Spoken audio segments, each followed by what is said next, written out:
Good afternoon, everyone. Buenas tardes. My name is Anna. As Andy was saying, it's an honor for me to be here and share with you all a little bit more about the work that I've been doing at the Highline. I'm the manager of the Highline Network. This is a fairly new project within the Highline, which I'm going to briefly talk about before I go into the content.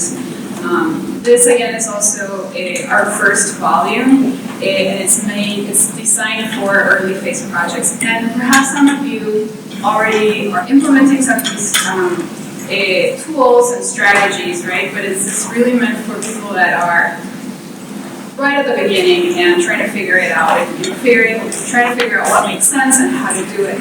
And we're very much aware that this is a fairly new field, and there are more answers out there. So this is why we've thought that this was a good investment of time and energy for the program, for the network, to develop, to share with a bigger audience. So before I get started, I'm going to talk really briefly about the network. This is, as Andy was saying, the projects that you saw on the slideshow before, they're not, all of them are not part of the network. We only have currently 19 projects that are part of our network. As you can see, most are concentrated in the East Coast, and it is something that we really want to improve on, having geographic diversity across the country. However, it's also clear that there is, and it's very evident that there is a movement, a very important trend across U.S. cities of converting either developed or old infrastructure or defunct infrastructure into public space. We're very much aware that there's a trend going on around the country, not just in the U.S., but especially in North America, of people gravitating back to cities and the pressure that puts on infrastructure and public space being one of these needs. Now, the network came to be out of the informal relationships that Robert Hammond, the co-founder and executive director of the Highline, developed over a number of years. And in that process, he realized that just as people come to us asking us questions about how we got the Highline going, he was also learning so much from people, right? And so he decided that it was a good idea to formalize these relationships and create them. And so these 19 projects sort of reflect that a first degree relationship building that he has cultivated over the years. This year is, in fact, the 10th year anniversary of the Highline, so since the moment it opened, and it's 20 years since the Friends of the Highline, the nonprofit, was created. So this year for us has been a landmark year in many ways. And last October we hosted our first symposium where we invited this other group of infrastructure projects from across the country, most of which, if not all, are nonprofits, and that is our sort of our niche, right? We also work with government organizations, but in order to become a network member, you need to be part of an infrastructure reuse project led by a nonprofit, or have some sort of private-public partnership in place. And the work that we do sort of gravitates around these four issues, or their elements. It's very important for us to create a learning community, so we can meet network members once a year to discuss both nuts and bolts as well as inspirational topics for us all. This is, in fact, where most of the base for the best practices knowledge came from the meetings that we've had and held over the years. As a consequence of that, we've been developing tools and research. So this is our first kind of big project, right? Research project, and we're also investing in equitable impact and an equitable impacts framework currently. Another very important aspect of the work that I've been leading over the last couple of years have been joint initiatives, and so most of which have been focused on art and public programming. So this year, 2019, we launched our first two joint art initiatives. The first one being New Monuments for New Cities, a travel show where we asked 25 artists from 5 different network cities to think about what new monuments for their cities would look like, and they came up with a series of posters that have been displayed in Houston, Austin, Toronto, Chicago, and finally New York. as well as writing on the wall, which focuses on mass incarceration. And if you have questions about that, I'm happy to answer them later. And last but not least, advocacy. So we're trying to figure out how network members can, join forces and resources together for federal funding, because we are very much aware of how expensive these projects are and how much we could all benefit from federal support. And I want to just browse through this. I mean, you saw some of these projects before, but I'll just browse through just a couple of them to give you a sense of what these projects look like, right? This is River LA in Los Angeles. It's a canal being turned into public space.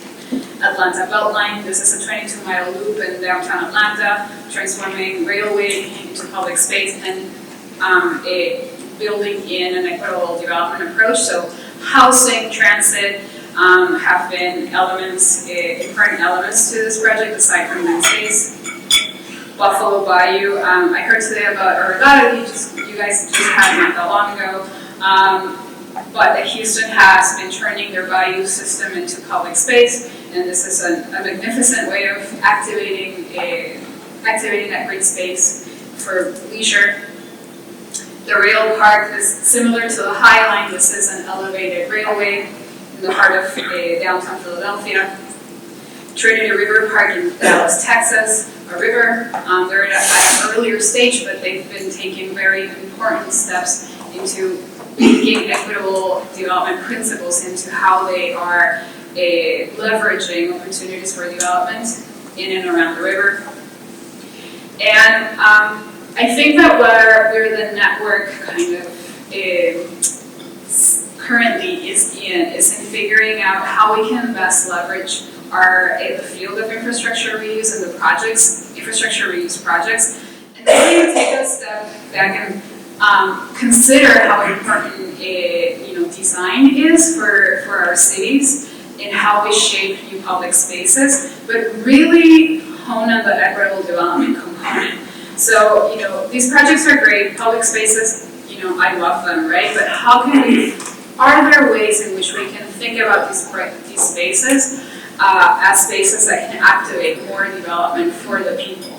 So, kind of where we are at a very theoretic or conceptual scale is, on one hand, acknowledging place, right? Every single project is different. Every single project, has a specific sets of needs and history. So acknowledging that is, very much important. Think about economic opportunities. Are there, in fact, opportunities that we could develop in and for the people that we will be serving? And then figure out how the process can be as inclusive and collaborative as possible, right? So are we engaging all stakeholders involved? Are we talking to people, right? Are we being mindful about the type of outreach that we are developing and setting forth, and how we're building relationships? Because that, at the end of the day, will be a key factor in how equitable the development in and around the project will be. And so, as we were thinking and going through the many notes and summaries of the previous convenings, and as we were reading this amazing amount of knowledge that network members were sharing with one another at convenings, we started thinking and trying to compile and codify that incredible amount of work. And I need to say, this not just because Mark is here and he's a network member, but these people are incredibly smart people that are doing impressively innovative stuff, right? So we have this amazing human resource right there, right? And so how we can extract even more knowledge and share with a bigger community has been something that we've been thinking very hard. And so we came up with these 4 big areas so that we could help early phase projects, because trust me, we get a ton of questions every month, every week, from projects from across the US, but also from abroad, right? And trying to figure out what the High Line did that was so great, and how, what we could share with everyone else. And so these 4 key topics have been, revolving around this, community development. On one hand, advocacy and governance, so, how we partner with government to make sure that these projects really, are embedded in urban planning instruments as well as political, strategies to do that. Fundraising, and if any one of you, works for any nonprofit. Fundraising will be an important topic no matter what, right? Like every nonprofit needs to figure this out in order to survive. So this isn't something that we don't think about. In fact, these are so expensive. These projects are so expensive. This is something that is critical to guarantee its success. And then last but not least, organizational development. I'm gonna browse through some of like the key takeaways and like the the tools that we have baked into these 4 chapters. So the first one, community development. How do we connect people to place, right? And how we can really use this opportunity to start conversations that have probably not happened before, or or probably already are happening, right? And figure out a process that where everybody feels included, right? Everybody has to organize this process in a positive way for everyone. So I'm gonna talk just about the strategies and then go into the tools. The first one being a community-based planning. The second one, local partnerships. Third, outreach, how we think about the outreach that we're doing. And then last but not least, who those key stakeholders are. So in the first one, in the community-based planning process, determining the scale of intervention is critical, right? Like this is something you have to think about like as soon as possible, because that will determine your geographic reach, and it should include everybody that's sitting within that map. This is an example of 11th Street Bridge Park, a very prominent network member, very progressive. They're very well known for their equitable development plan, and I'll talk a little bit more about that. But they decided that they wanted to do 1 mile. Their impact area would be 1 mile from the bridge, right, on both ends, especially focusing on the Anacostia side, which is the southeast side, where the poverty levels are really high, unemployment is really high, and has all sorts of issues, right? So how to serve that community better. The second one, how you create a structure. Creating a structure for community participation will also be key. And there are many examples out there, right? You can go from like a steering committee where everybody has like a very strong and place in the decision-making process, to also perhaps an advisory group, right, where certain people get to advise the organization on how to move forward and how you do that. And these are just some examples of projects and how they've done it. We created a community advisory team. 11th Street Bridge Park created a task force based on equitable development.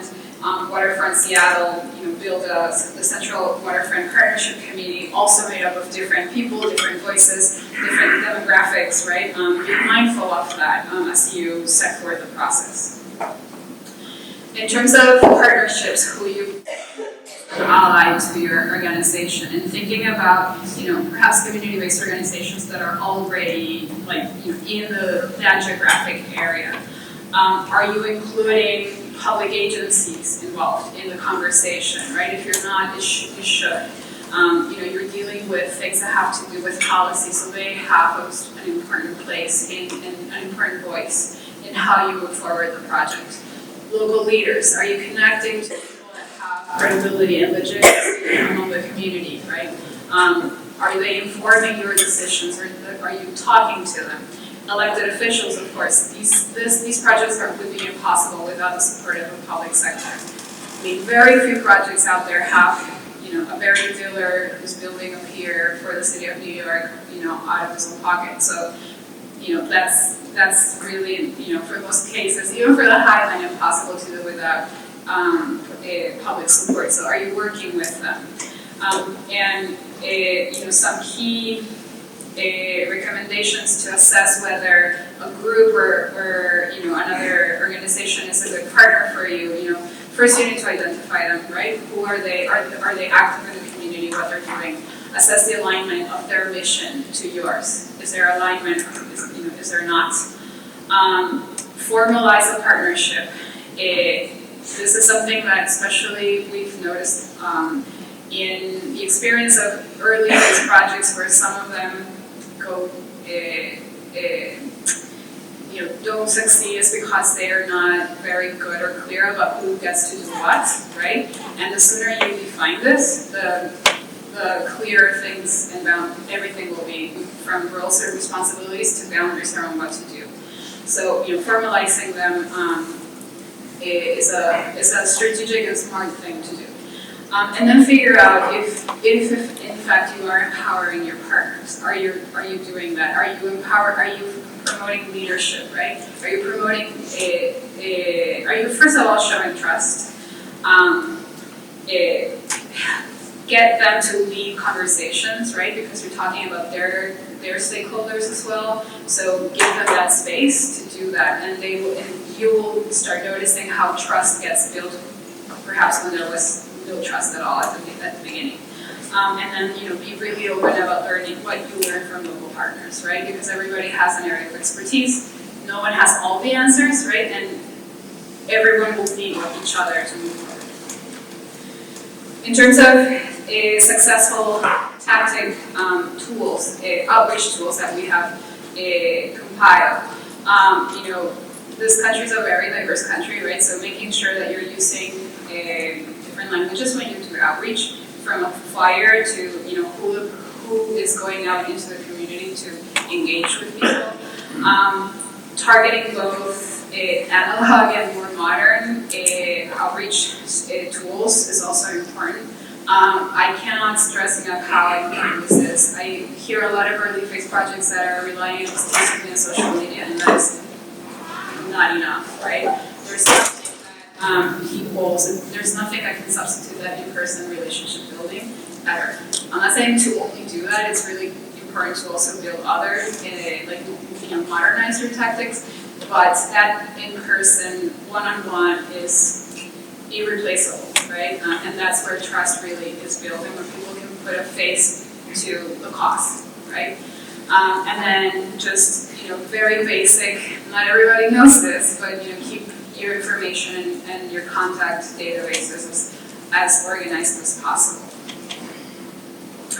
And then our key stakeholders, on one hand, local leaders, right? Figuring out who those people are, both at the community level, but also in terms of government. Who are we talking about? Which are the other? Who else is involved in this? Who has, perhaps like property on the, along the, has assets along the river, and then also understanding the land, the ownership of the land or the site, right? Sometimes these projects have multiple owners, so cracking that is important as you move forward into the second stage, which is the advocacy stage. And before I also get into this second chapter or second area, this process isn't a linear process. It's not like you're going to go step by step. You might, find yourself going in and out of these sort of big bucket areas all the time, and that's normal. So, if anyone is expecting it to be linear, you're wrong. And also, another big recommendation and not word of knowledge that we put out there is that you're also in for the long haul, right? So these projects, like the Highland had a pretty fast, it was in a pretty fast track. It took us 10 years to get it started with construction, and then another 10 years to build the whole park, right? And that's pretty fast. Like, we had a lot of good things happening for us. That might not be the case for other projects. Some projects are, still in construction, and with longer timelines, and that's okay. But understand that this is a resistance game, right? And you're in for a long haul. In terms of advocacy and governance, 4 big bucket areas of wisdom. Figuring out advocacy and funding from the beginning. Invest in research and tools. Develop value capture policies as soon as possible. And then partner with governments. So again, I'm going to browse through these, right? There are many ways in which you can invest in advocates, in developing advocates for your project, right? On one hand is to build relationships with subject field experts, whether it's on the environmental side, whether it's on the urban planning side, whether it's on the lobbyist side, right?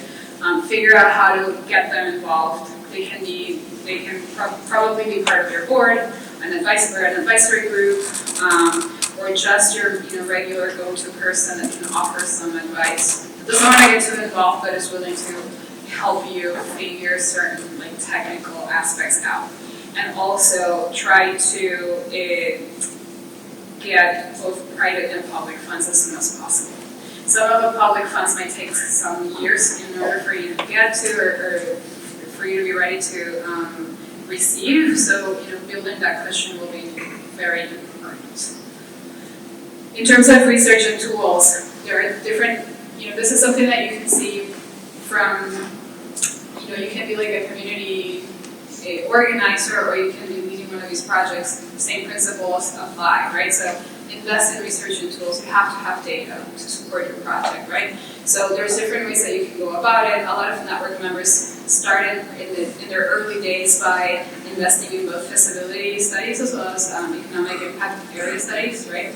Very helpful, and I'll show you a slide about what it meant for the High Line to do that. I think at this point, after so many years, the High Line, a lot of government folks, whether they're mayors or elected officials or council members, already know it's a given that they will receive hundreds of millions of dollars worth of tax revenue off of these projects. So there's no need to convince them anymore.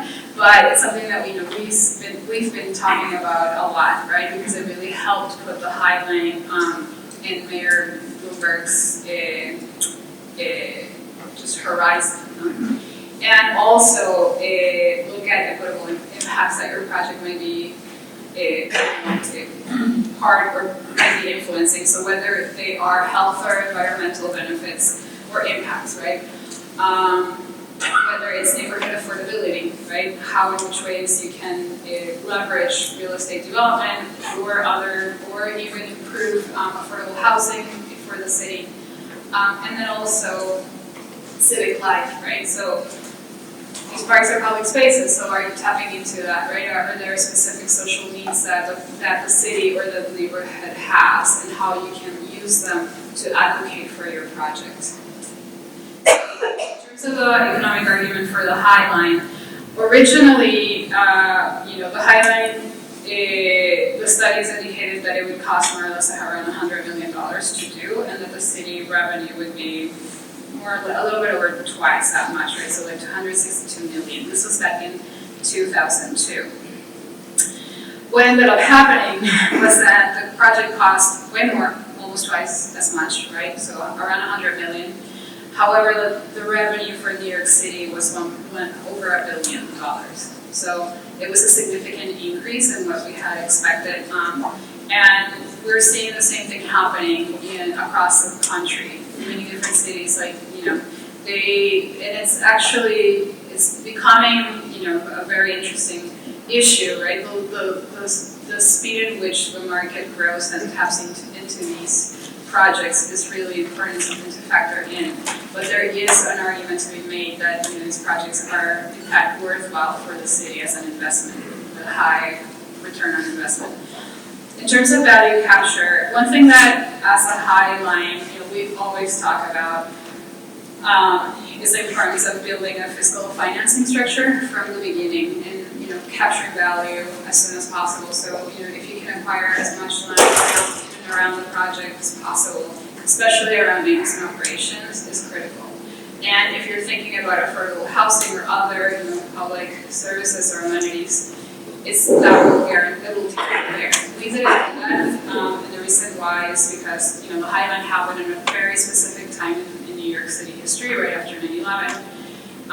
The trend was not to be in the city, it was to leave the city as soon as you could, and so we didn't build this out, and we regret it to this day, because maintenance and operation costs keep piling up, and most of our funding comes from the private sector, so we're all from private donations. So we always have to be figuring this out, and it's a constant issue.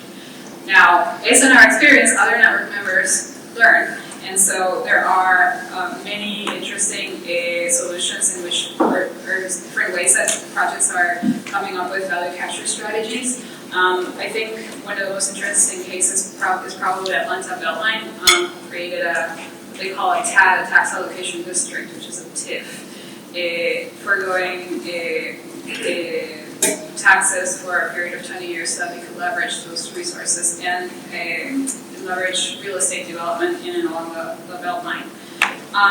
And along with a fiscal financing structure, how you craft your public-private partnership is also key, right?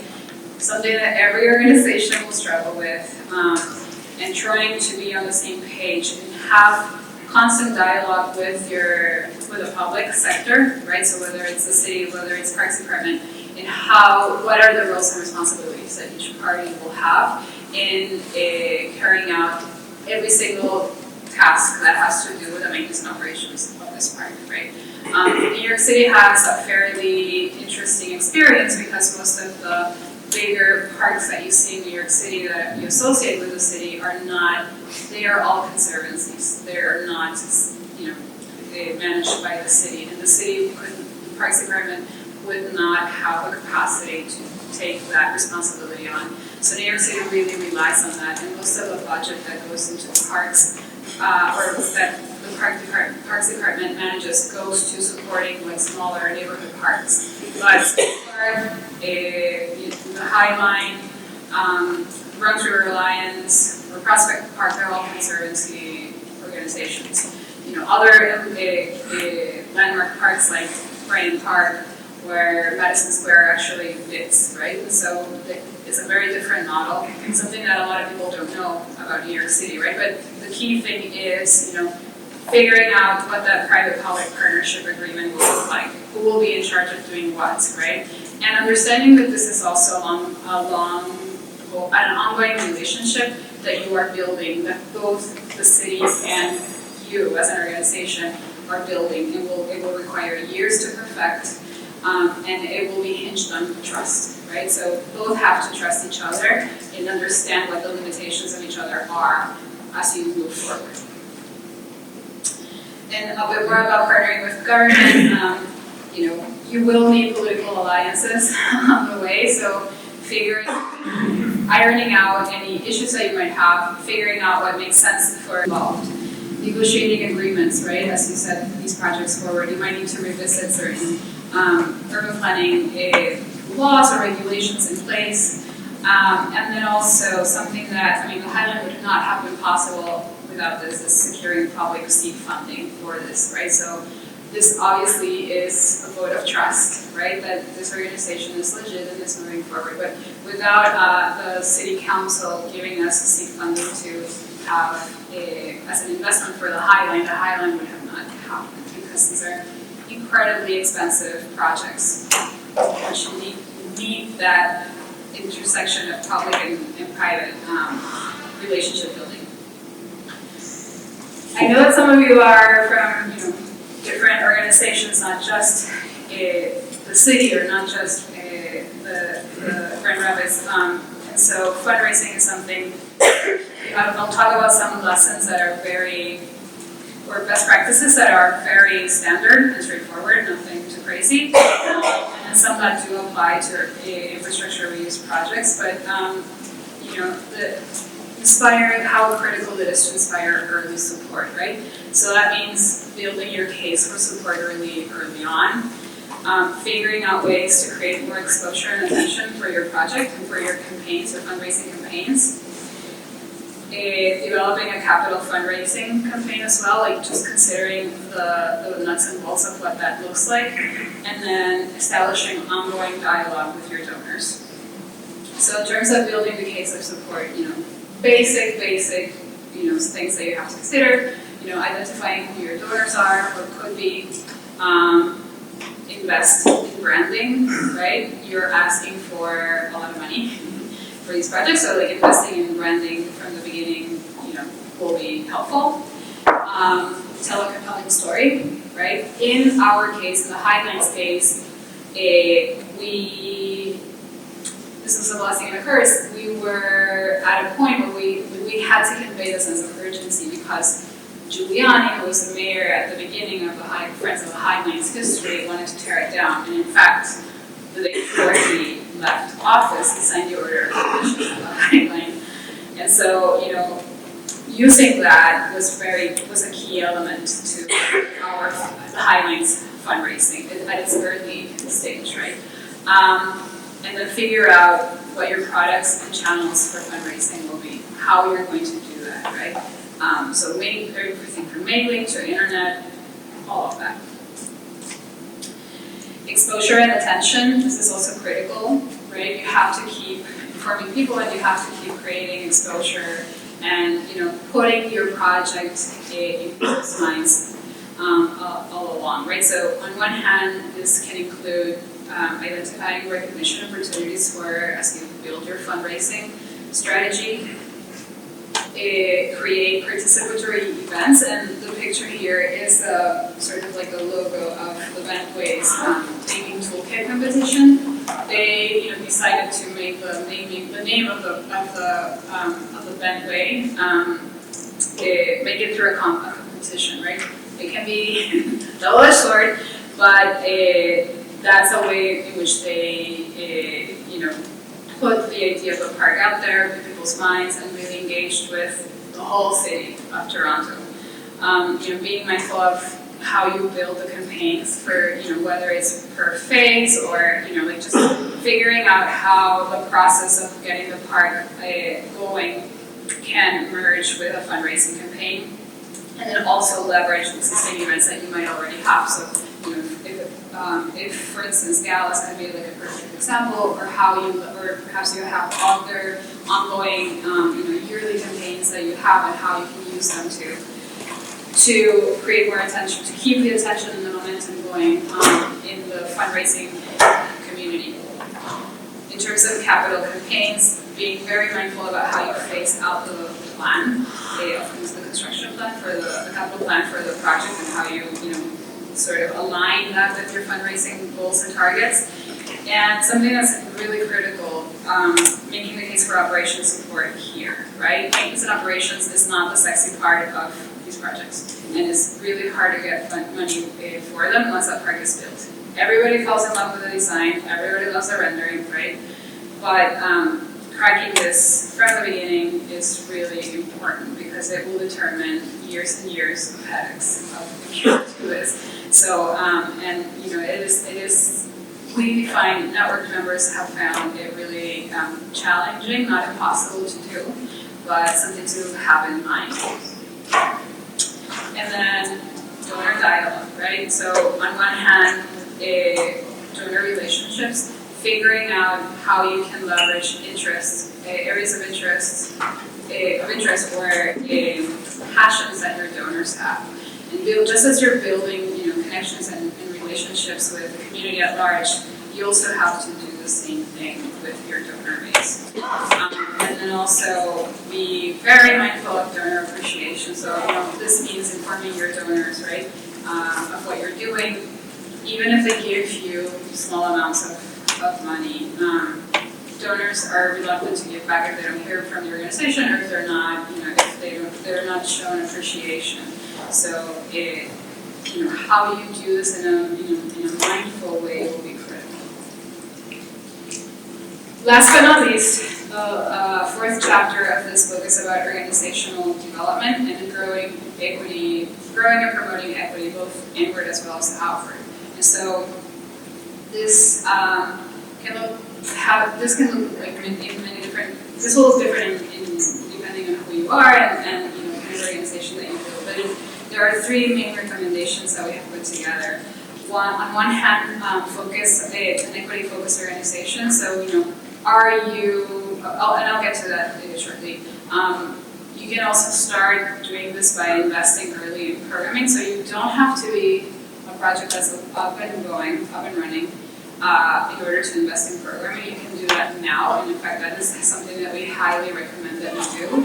You don't need to be like construction doesn't have to be over for you to engage with your community and build this out at all. And last but not least, invest in equitable development principles in both your programming as well as in your day-to-day operations. So, in terms of how you build an equity-focused organization, look at how you are working both at a staff level, at your board level, as well as like who you hire to with and for you.